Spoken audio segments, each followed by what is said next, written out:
অজ্ঞানতিমিরান্ধস্য জ্ঞানাঞ্জনশলাকয়া চক্ষুरुन्मीलितं येन तस्मै श्रीगुरुवे नमः। मूकं करोति वाचालं पङ्गुं लङ्घयति गिरिं यत्कृपातमहं वन्दे गुरुदीनतारणम्। वृन्दाय ओइ तुलसीदेव्यै ओइ प्रिया ओइ केशवस्य च कृष्ण भक्ति पदे देवी सत्यवत्यै नमो नमः। জয় নিতাই, জয় গৌরহরি। আমরা আজ একাদশী ব্রত সম্বন্ধীয় একটু আলোচনা করব, কারণ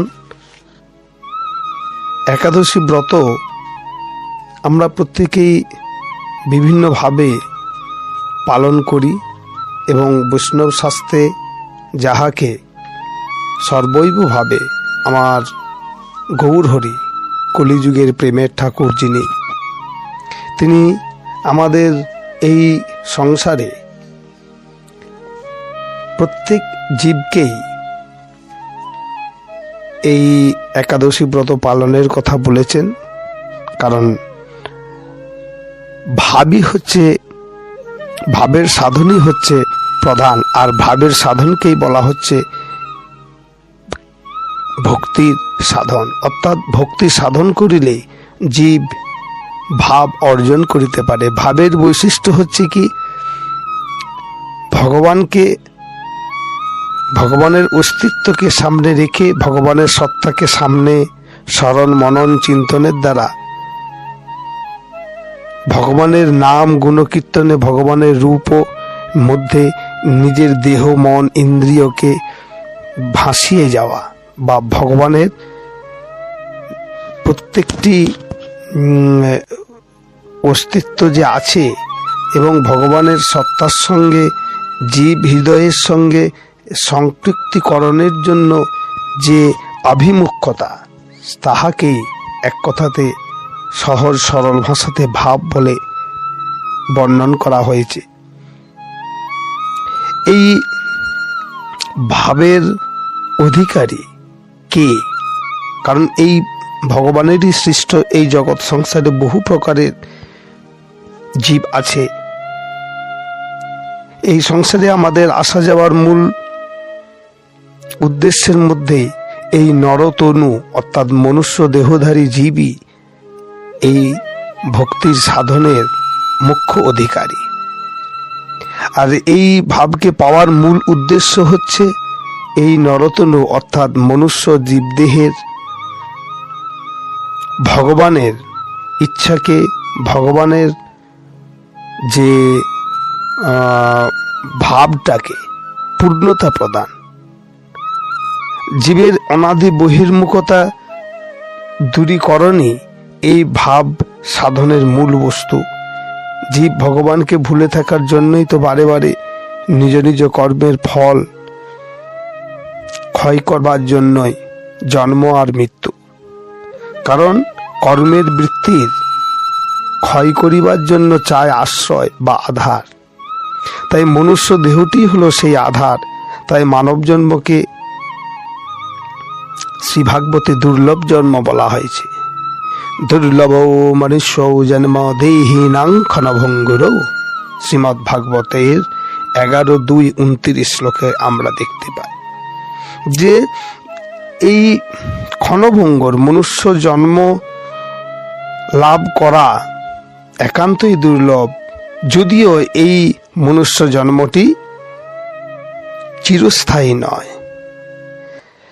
তাই আমার ঠাকুর কানাই বংশীয় দেবকিশোর গোস্বামী শ্রীল প্রভুপাদ তিনি তার ভক্তি তরঙ্গিনী গ্রন্থে নিবেদন করেছেন, শেষ দিন এসে গেল, দীপশিখা নিমে গেল, ভজন করিয়ে লহ ওগো দয়াময়, সাধু গুরু সদজন করিতেন প্রবচন, দুর্লভ এই জীবন অতি মূল্যবান, অবহেলায় কাটায় না, এ সুযোগ পাইবে না, নরতনু ভজনেরও হয় মূল্যবান, শ্রীকৃষ্ণ ভজনের তরে আসিয়াছি সংসারে, জড় সুখ বিলাসেতে কাটায় না কাল। তাই আমরা ঠাকুর কানাই বংশীয় বা ঠাকুর কানাইয়ের আশ্রিত আমরা যে বিভিন্ন যারা আছি, আমরা এই বৈষ্ণবীয় ভাবনাকে সামনে রেখে আমাদের আত্মনিবেদন যদি আমরা করি, তাহলেই আমাদের ভক্তি সাধনের পথে আমরা অনেকটাই এগিয়ে যাব। আমরা শ্রীমদ্ ভাগবতে দেখতে পাই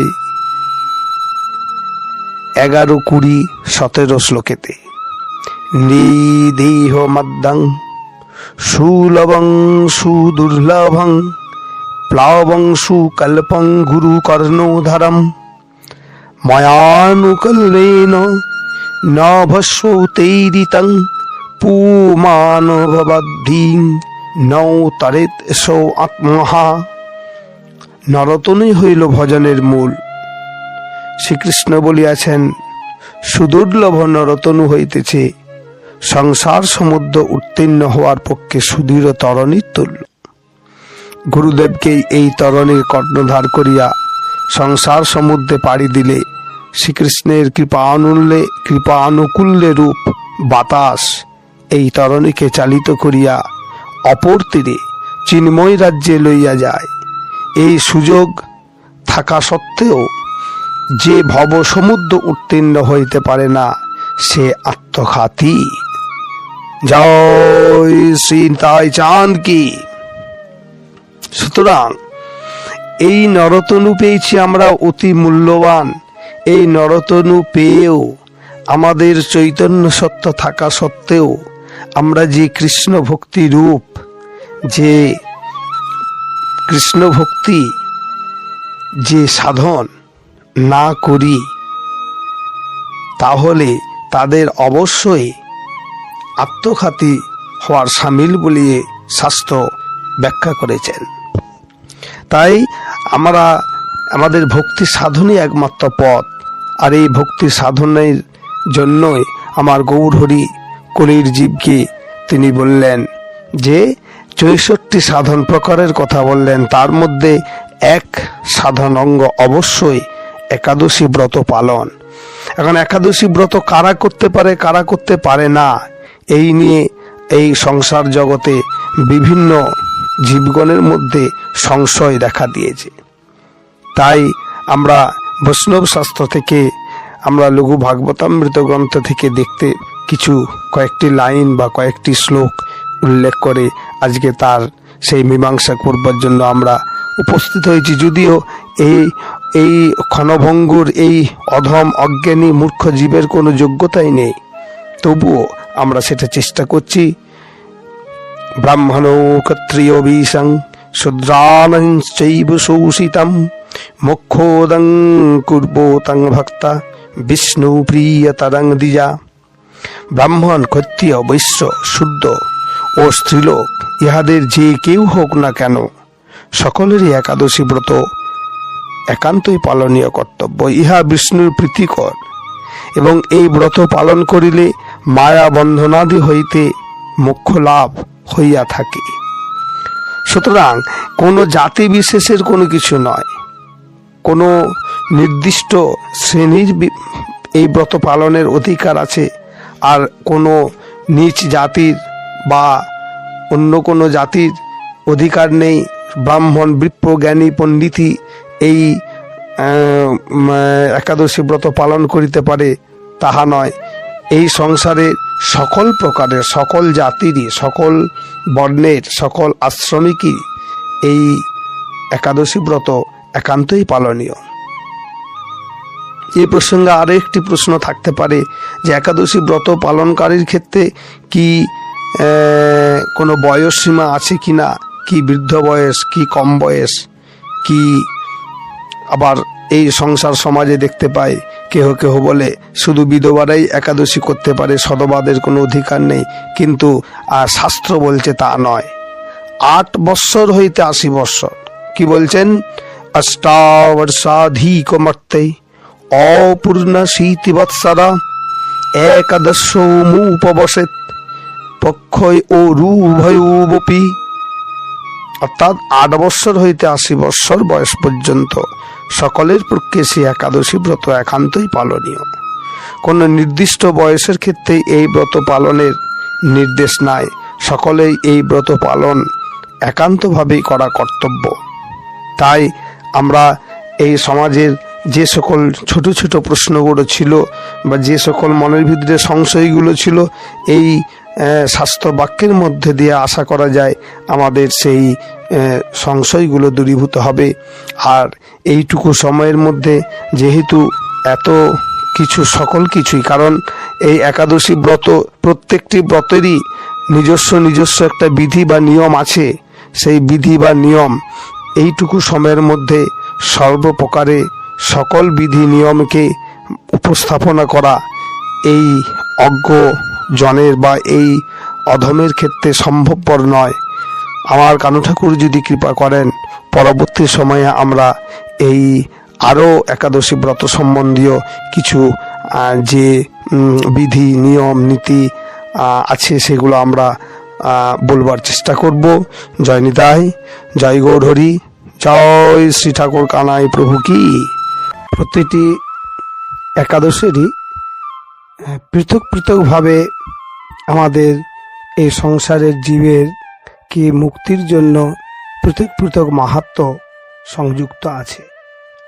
তাই এই চৈত্র মাসের কৃষ্ণপক্ষের যে একাদশী, এই একাদশী সম্বন্ধে বা একাদশীর নাম, একাদশীর মাহাত্ম্য কি, সেই সম্বন্ধে পাণ্ডবগণের জ্যেষ্ঠ পুত্র শ্রী যুধিষ্ঠির শ্রীকৃষ্ণকে জানিবার ইচ্ছা প্রকাশ করিলে শ্রীকৃষ্ণ বলিলেন যে এই একাদশী হল সুখের আধার, সিদ্ধি প্রদানকারী ও পরম মঙ্গলময়। সমস্ত পাপ থেকে নিস্তার বা মোচন করেন বলে এই পবিত্র একাদশী তিথি পাপ মোচনী নামে প্রসিদ্ধ। ইহা চৈত্র মাসের কৃষ্ণপক্ষে চন্দ্রের একাদশতম দিনে অবস্থান করিলে, সেই একাদশী ব্রত পালন করিলে আমাদের এই সংসারের জীবের সকল কিছুই পাপ মোচন হয়। এই বিষয়ে ভগবান শ্রীকৃষ্ণ আরো বলিলেন যে পুরাকালে রাজা মন্ধাত্ত একবার লোমশ মুনিকে এই একাদশীর কথা জিজ্ঞাসা করিলে পর এই লোমশ মুনি মান্ধাতাকে যে এই একাদশীর তিথি সম্বন্ধে বা ব্রত মাহাত্ম্য কথা সম্বন্ধে যাহা যাহা বলিয়াছিলেন, আমি তাহাই তোমার কাছে বলিতেছি, তুমি মনোযোগের সহিত তাহা শ্রবণ করো। প্রাচীনকালে অতি মনোরম চৈত্ররথ নামক এক পুষ্প উদ্যান ছিল। এই পুষ্প উদ্যানে মুনিগণ বহু বছর ধরে তপস্যা করিতেন। কারণ বহু বছর অর্থাৎ এই সত্যযুগের আয়ুষ্কাল ছিল 1,00,000 বৎসর। এক সময় মেধাবী নামে এক ঋষি কুমার সেখানে তপস্যা করছিলেন। মঞ্জু ঘোষা নামে এক সুন্দরী অপ্সরা এই মেধাবী ঋষিপুত কুমারকে দেখে তার প্রতি গভীর আকৃষ্ট হয়ে পড়ে।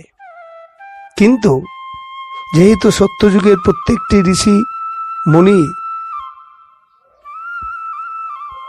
ভাগবত সম্বন্ধীয় ভগবানের শক্তি অর্জন করিয়া বহু শক্তি সঞ্চয় করিয়া থাকিতেন এবং সেই ঋষিগণ যাহা মুখে বলিতেন তাহাই ফলে যেত, তাই এই ভয়ে এই ঋষি অভিশাপের ভয়ে এই বন্ধুঘোষা নামে অপ্সরা কিছু বলিতে পারিলেন না, কিন্তু তাহারই কিছুটা দূরবর্তী স্থানে তিনি অবস্থান করিতে লাগিলেন এবং বীণা বাজিয়ে মধুর স্বরে সে নাম গান করিত। একদিন এই অপ্সরার নাম এবং সঙ্গীতের সুরের মূর্ছনায় মেধাবী আকৃষ্ট হয়ে পড়লেন। দিন যত পার হতে থাকে একে অপরের প্রতি অনুরাগ বাড়িতে থাকে।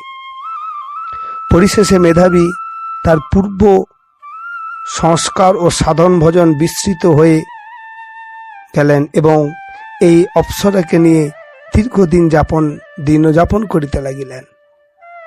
মুনির আচার ভ্রষ্ট হইয়াছে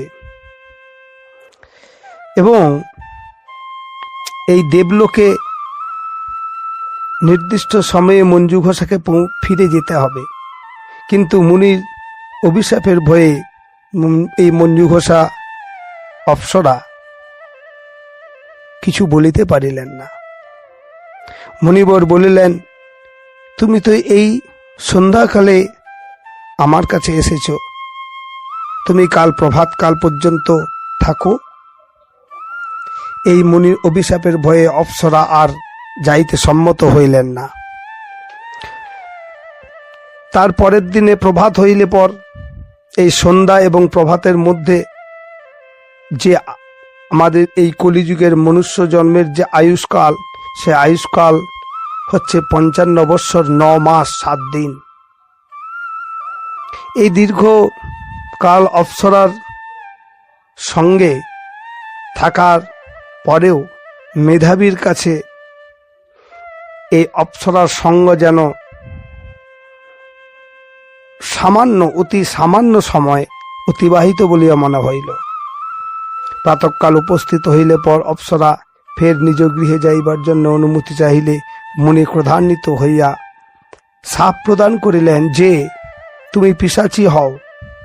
মেধাবীর শাপে শাপগ্রস্ত হয়ে শরীর বিরূপ প্রাপ্ত হইলে পর এবং ইহার পর এই রূপ শরীরের অবস্থা বা রূপের এই অবস্থা দেখিয়া অপ্সরা তৎক্ষণাৎ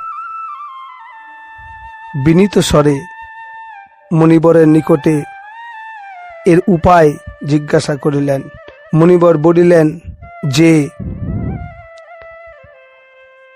চৈত্র মাসের কৃষ্ণপক্ষীয় একাদশী ব্রত পালন করিলে পর তোমার এই পিশাচত্ব দূর হইবে। মুনিও নিজে গৃহতে পিতা চবনকে এই আনুপর্বিক সকল কিছু জিজ্ঞাসা করিলে পর এই সামান্য মোহের বশত আমি এই মহাপাপ করিয়াছি, এর উপায় কি আমাকে কৃপা করে বলুন।